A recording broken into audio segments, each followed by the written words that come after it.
Thank you, Anna Maria, and I thank the rest of you for being here. I would say a couple of stories to make my point. In fact, Anna Maria summarized everything I wanted to tell you.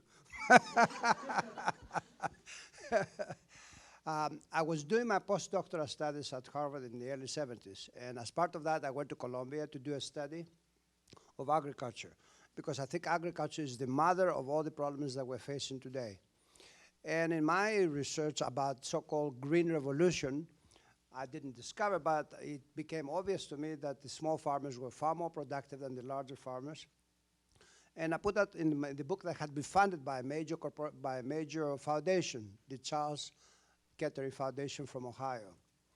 So the moment the foundation discovered about my book, they wanted to suppress the book because they didn't want to offend the likes of Ford Foundation, the Rockefeller Foundation, that they were very active in funding this kind of development.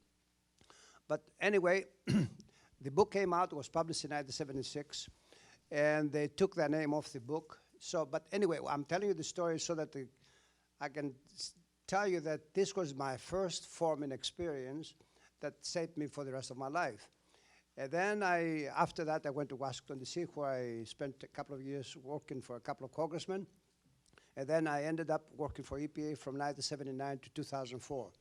In that experience for 25 years, it became obvious to me that the government, meaning the EPA in this case, and the industry, meaning all the major corporations that run for pesticides in particular, they were working together. I attended hundreds of meetings, and in none of those meetings I ever witnessed a person representing, for instance, the NRDC or the Sierra Club or any other environmental organization. And I used to complain, I said, why don't we invite environmentalists while we talk to the industry so they know that we are transparent? And they said I was too naive and just forget about it. And meanwhile, when you work in any organization for so long, you get to know a lot of people. And some people like you, some people hate you. So the people who liked me, they began to give me their own documents. That is the memoranda, their briefings. And slowly I developed a small library of internal unpublished work done by EPA scientists. And out of that work, eventually I wrote this book, Poison Spring. And this book documents in excruciating detail and very well documented the very stuff that corrupts science, the very idea of searching for the truth has been corrupted. Because once a decision has been made, the scientist goes ahead and writes his memorandum saying, we should not approve this because of the fish kills or because it kills birds or other bad stuff, and including contaminating our water and contaminating our food. But the political decision, the decision is done by the politicians who are the political appointees within the government. And while they make the decision to favor X company, they always think of the future. That is, after Obama gets out of the office, what am I going to do?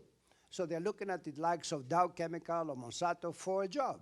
And indeed, this is the revolving door. So we have corrupt politicians who make the decisions, who get to greener pastures, so to speak, later on. So they, from a salary of a couple of $100,000, they move to $1 million salary. This is the kind of insidious, corrupt practice that we need to terminate if we're going to move forward. The other suggestion I have is that the land-grant universities ought to return back to what they were supposed to be doing. That is, their mission used to be to help the small family farmer in this country to become more productive and to survive. Now, what do? They use all their talent in order to help the likes of Monsanto, how to develop another GM food, another technology, another version of pesticide, and they really have removed themselves from the needs of this country and the society. Therefore, I would say, if I were the president, you either return back to what you were supposed to do, or I'm going to shut you down tomorrow. And this is what we need to do. And then the other thing, of course, is what we're already doing in this room, that is eat organic food. Think about the possibilities and the potentials and the philosophic implications of making this transition back to sustainable living.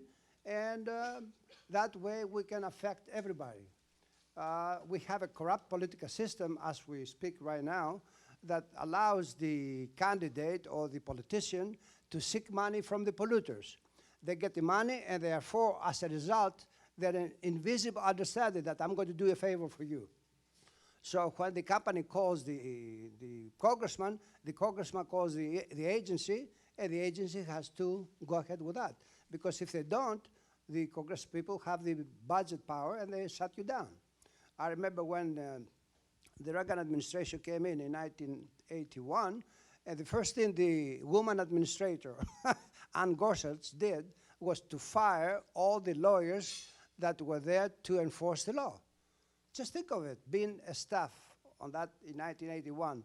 What was the message? You better do what we tell you or you're going to be out in the street.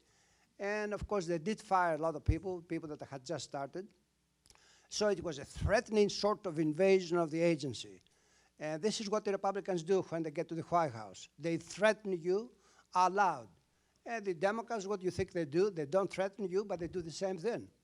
So in terms of the effects is that you have Democratic and Republican appointees or White House or congressmen. They keep working with the industry and they give you different messages. One is that of fear, the other is of, complacency. You go ahead and do what you're doing, but meanwhile they negotiate behind the back doors. So we need to change that political system. This is a much bigger problem, of course, and which means that we need to start electing honest people.